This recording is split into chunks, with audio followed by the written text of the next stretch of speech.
Samajwadi party के राष्ट्रीय अध्यक्ष अखिलेश यादव मैनपुरी पहुंचे। मैनपुरी पहुंचने के बाद एक जनसभा को संबोधित करते हुए भारतीय जनता पार्टी पर जमकर निशाना साधा है। उन्होंने कहा है कि भारतीय जनता पार्टी इंडिया गठबंधन से घबराई हुई है और आपस में मतभेद पैदा कर रही है। तो वहीं स्वामी प्रसाद मौर्य द्वारा विवादित बयान पर उन्होंने कहा है कि स्वामी प्रसाद मौर्य को भ्रमित किया जा रहा है और उन पर जानबूझकर दबाव बनाया जा रहा है, जिसको लेकर आज बेबर के ग्राम घोटारा में कार्यक्रम को संबोधित करने पहुंचे सपा राष्ट्रीय अध्यक्ष अखिलेश यादव ने क्या कहा है और क्या कुछ भारतीय जनता पार्टी पर निशाना साधा, सुनिए इसका। पुलवामा में जो अटैक हुआ है उसमें आर्मी के 2 जवान जो एक आगरा का भी है रहने वाला।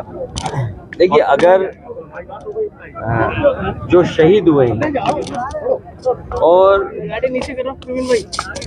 जिस तरह से कश्मीर और सीमा पर समय समय पर ये सूचना मिलती है कि फौज के और हमारे सेंट्रल फोर्सेस के लोगों को शहीद होना पड़ रहा है, सीमाएं सुरक्षित हों और ऐसी घटनाएं न हो दोबारा।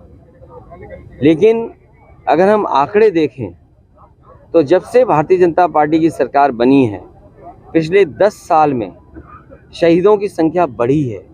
तो जो लोग ये कहते थे कि भारतीय जनता पार्टी की सरकार आने पर सीमाएं सुरक्षित होंगी, आतंकवादी घटनाएं नहीं होंगी, हमारे देश की सिक्योरिटी से कोई समझौता नहीं होगा, तो जो सरकार देश की सिक्योरिटी को लेकर के और देश की सीमाओं की रक्षा को लेकर के इतनी बड़ी बड़ी बात की हो, तो आखिरकार किस कारण हमारे जवानों की, हमारे अधिकारियों की जान जा रही है, वो शहीद हो रहे हैं, आखिरकार क्या वजह है?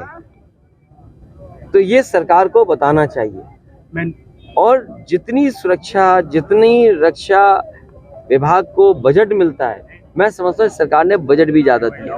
और कई चुनावों में प्रधानमंत्री जी ने जो आर्टिकल हटाए हैं जिन वजह से उन्हें लगता था कि आतंकवाद बढ़ रहा है, लेकिन अब तो वो कानून भी नहीं है।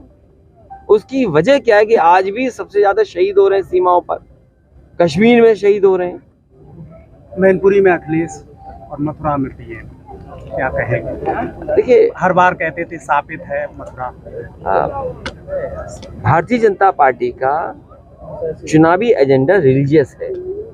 आप बेरोजगार हो जाएं, आपको रोटी खाने को न मिले, सर्दियां आ गई हैं, आप पे कपड़े ना हो, सर्दियों में बच्चों के जूते ना हो, या नौकरी नहीं है, बिजली नहीं आ रही है, सड़कों पे जानवर घूम रहे हैं, अस्पतालों में दवाई और इलाज का इंतजाम नहीं है, कैंसर जैसी बीमारी से गरीब बर्बाद हो रहा है, उन्हें कोई परवाह नहीं है। दुनिया के दूसरे देशों से तेल आ रहा है, हमारी सरसों खेत में खड़ी है, सरसों का रेट नहीं मिल रहा किसान को, उन्हें कोई परवाह नहीं है। लेकिन उनका रिलीजियस एजेंडा रहे और रिलीजियस एजेंडा पे ही चुनाव लड़ते हैं।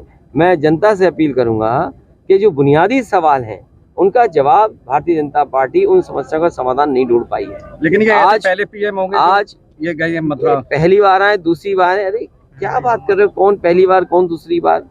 हमारी तो जिंदगी गुजर गई जाते जाते वहाँ। कोई पीएम, अरे हमारा तो बचपन से जा रहे, कम से कम ये भी तो कहो ना कि कोई बचपन से गया वहाँ पर। ऐसे बहुत सारे लोग होंगे इसमें, इस जिले में, जो हर महीने जाते होंगे गोवर्धन पर्वत के परिक्रमा करने। हम ऐसे लोगों को जानते हैं जो बचपन से जा रहे हैं वहाँ पे। खबर क्या हो, जो बचपन से जा रहे हैं, खबर ये है कि पहली बार आए, खबर ये हो कि जो बचपन से जा रहे थे, खबर उनकी हो। की बात कही है। और वहाँ की वृंदावन की जो स्थानीय लोग हैं, उनका कहना है कि कान्हा जो हमारी सभ्यता, हमारे तन और शरीर से जुड़े हुए, उनको ही बिल्कुल नस्ते नाबूद करने पे तुले हुए हैं। हेरिटेज और एस्थेटिक, और जो सदियों से हमारे पूर्वजों ने जो विरासत में हमें चीज़ें दी हैं, विरासत कैसे बचे और हेरिटेज कैसे बचे। कोई भी डेवलपमेंट हो, लेकिन विरासत में जो चीज़ें मिली हैं उनको सजोया कैसे जाए, उनका संरक्षण कैसे जाए, उस दिशा में काम होना चाहिए। हमारा हेरिटेज बचे, ट्रेडिशंस बचें, और जो वहाँ की परंपराएं हैं कि हमारे कान्हा की किस तरीके से वो सेवा करते हैं, उसमें कोई भी परिवर्तन न हो। मैं समझता हूँ बीजेपी के लिए, चुनाव के लिए सवाल बड़े इम्पोर्टेंट हैं। हलाल प्रोडक्ट पे क्या कहेंगे? जो जांच चल रही है। बीजेपी यही करती रहेगी। बीजेपी के तमाम लोग आप जानते होंगे जो नॉनवेज खाते होंगे।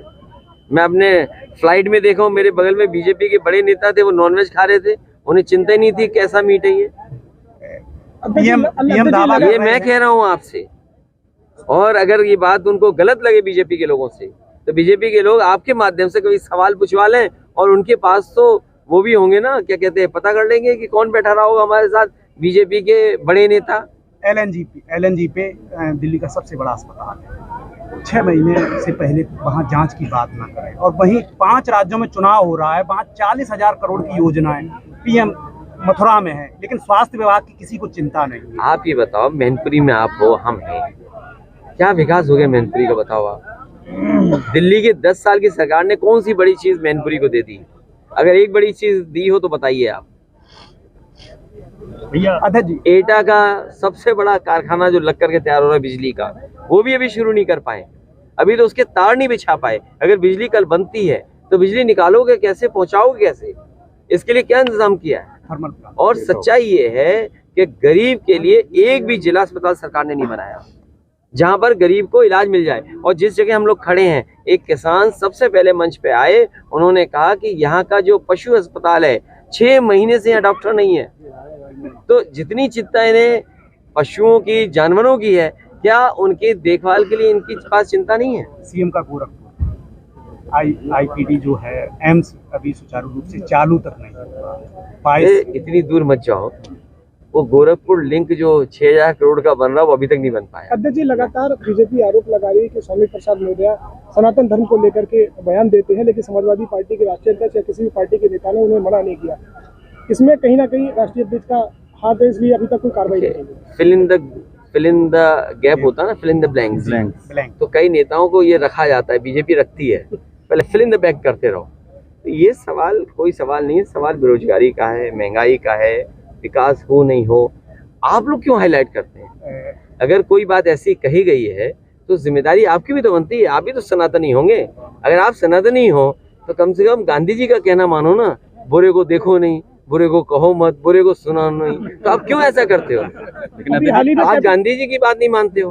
अभी हाल ही में कैबिनेट मंत्री ने बयान दिया है, उन्होंने कहा है कि हमारे लिए राम मंदिर का एजेंडा हमेशा रहा है और आगे भी चुनाव में रहेगा। तो कोई ये नई बात नहीं है, पूरे देश जानता है ये बात। देखिए, ये जो सवाल उठाए जा रहे हैं सब जानते हैं, लेकिन उससे महत्वपूर्ण सवाल ये है कि अग्निवीर जैसी व्यवस्था आप टेम्परेरी कर रहे हो, आपका जवान शहीद हो रहा है, अधिकारी शहीद हो रहा है, क्या आप टेम्परेरी एक नौजवान से उम्मीद करते हो कि रक्षा वही कर पाएगा? और फिर एक टैंक चलाने में या और जो नए तरह के आर्म्स आ गए, इक्विपमेंट्स हैं, या डिफेंस के जो चीजें हैं, चलाने में कितना समय लगता है, सीखने में समय लगता है। जब तक सीखोगे तब तक तुम्हें घर भेज देंगे, तो क्या फायदा हुआ आपका अग्निवीर का? टैंक चलाने में 10 साल लगते हैं टैंक चलाना, जब तक टैंक चलाना सीखोगे तब तक तुम अपनी बैलगाड़ी गांव में चला रहे होगे। MP में आपने कहा था एक चालू पार्टी है, वो बात खत्म हो गई, अब तो रिजल्ट का इंतजार करिए। लेकिन यूपी में किस तरीके से होगा गठबंधन? जीवन कांग्रेस से लड़ते रहे और आप लगातार इनसे जुड़े रहे, लेकिन दिल से जुड़े। इन्होंने हमेशा धोखे की पटकथा लिखी है और अभी लगातार देखिए, समाजवादियों का पहला संकल्प ये है कि बीजेपी हटे। बीजेपी उत्तर प्रदेश से हटेगी तो देश में से हटेगी। समाजवादियों का संकल्प है कि बीजेपी हटे, उत्तर प्रदेश से हटेगी तो देश से हटेगी। और मैंने कई बार ये कहा है कि 2014 में उत्तर प्रदेश से बीजेपी आई थी, 2024 में उत्तर प्रदेश से बीजेपी जाएगी।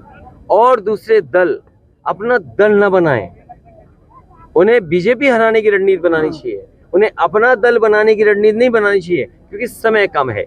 आज नवंबर में हम खड़े हैं, कुछ दिनों बाद दिसंबर शुरू हो जाएगा, उनके बीजेपी के आयोजनों की तारीख आ गई है और चुनाव की तारीख भी आ जाएगी।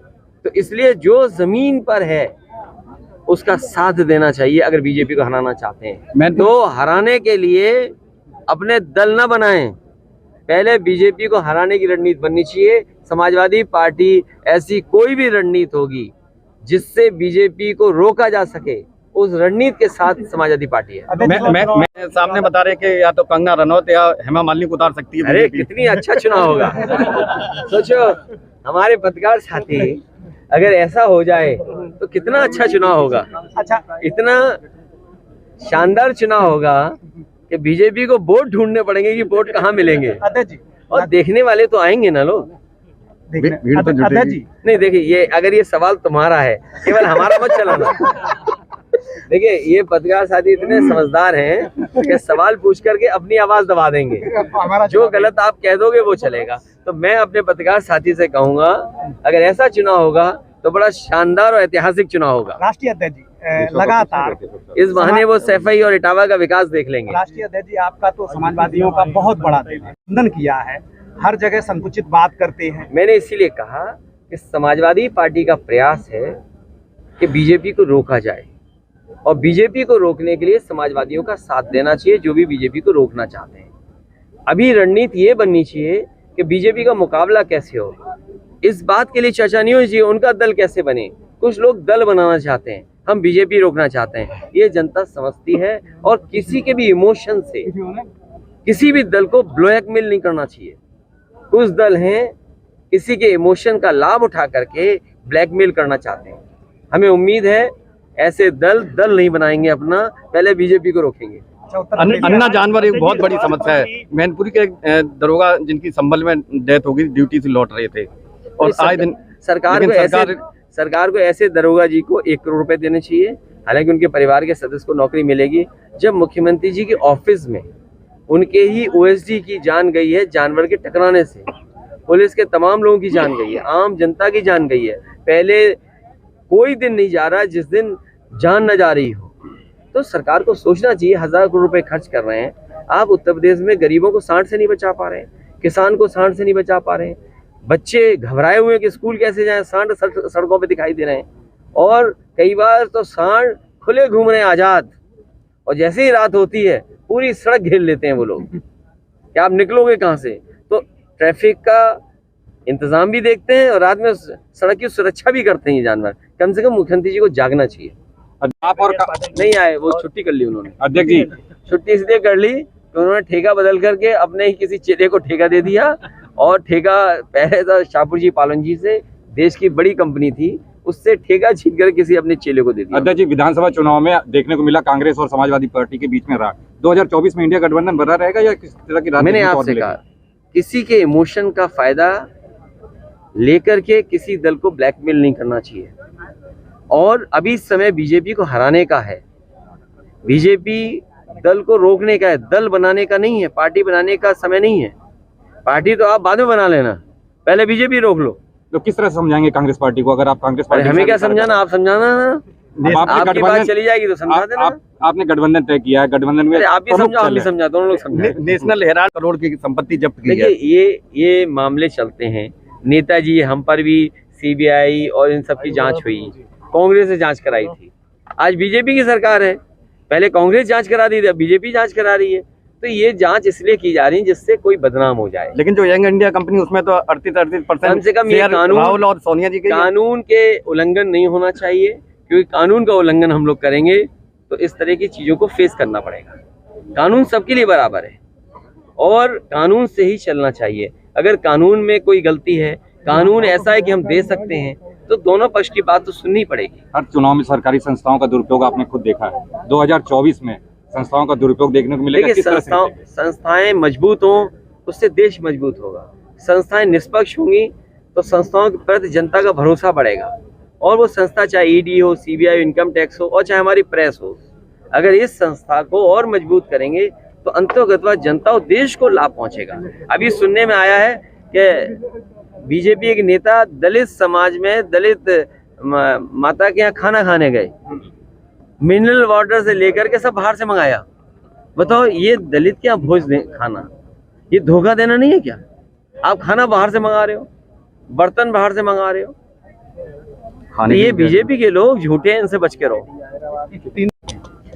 जो जिसकी सरकार बनेगी उसको बधाई दी जाएगी। देखिए, जिसकी सरकार बनेगी उसको बधाई दी जाएगी, और हमें उम्मीद है कि समाजवादी पार्टी का परिणाम अच्छा है, होगा। पहले एक विधायक था, हमें उम्मीद है पहले एक विधायक से ज्यादा विधायक जीतेंगे, और जिन क्षेत्रों में हम लोग गए हैं उन क्षेत्रों में समाजवादी पार्टी को पहले से अच्छा वोट मिलेगा। Thank you sir.